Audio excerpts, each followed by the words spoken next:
அணு எரிபொருள் விநியோக அமைப்பில் தன்னையும் உறுப்பு நாடாக சேர்க்க வேண்டும் என்ற இந்தியாவின் கோரிக்கை குறித்து விவாதிக்காமலேயே என்எல்ஜி கூட்டம் நிறைவடைந்தது. இதற்கான காரணங்கள், பின்னணி பற்றி தென்கொரியா தலைநகர் சியோலில் இருந்து விவரிக்கிறார் நம் செய்தியாளர் ஹரி. 26வது அணுசக்தி விநியோக குழு மாநாடு கடந்த திங்கள் முதல் வெள்ளி வரை நடைபெற்று வந்தது. இந்த மாநாடு இன்று மதியத்துடன் நிறைவு பெற்றது. இந்த மாநாட்டில் அணுசக்தி சம்பந்தமாக நிறைய கொள்கைகள் மற்றும் கோட்பாடுகள் நிறைவேற்றப்பட்டன.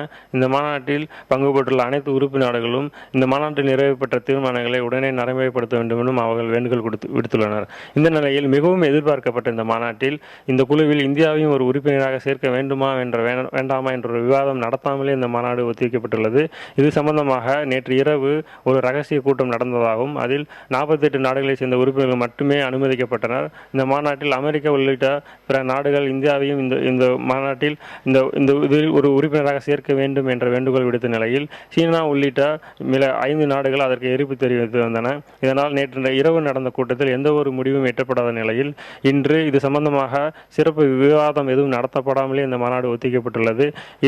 இது பற்றி சீனா வெளியிட்ட அறிக்கையில் இந்தியா என்பிடி என்று சொல்லக்கூடிய அணு பரவல் சட்டத்தில் அவர்கள் கையெழுத்திடும் வரை இந்தியாவை அனுமதிக்கக்கூடாது என்றும், அவ்வாறு மீறி இந்தியாவை அனுமதித்தால் இங்கு உள்ள உறுப்பு நாடுகளுக்கிடையே பிளவு ஏற்பட வாய்ப்பு அதிகமாக இருப்பதாகவும் சீனா கருத்து வெளியிட்டுள்ளது. தென்கொரிய தலைநகர் சியோலில் இருந்து புதிய தலைமை செய்திகளுக்காக ஹரி.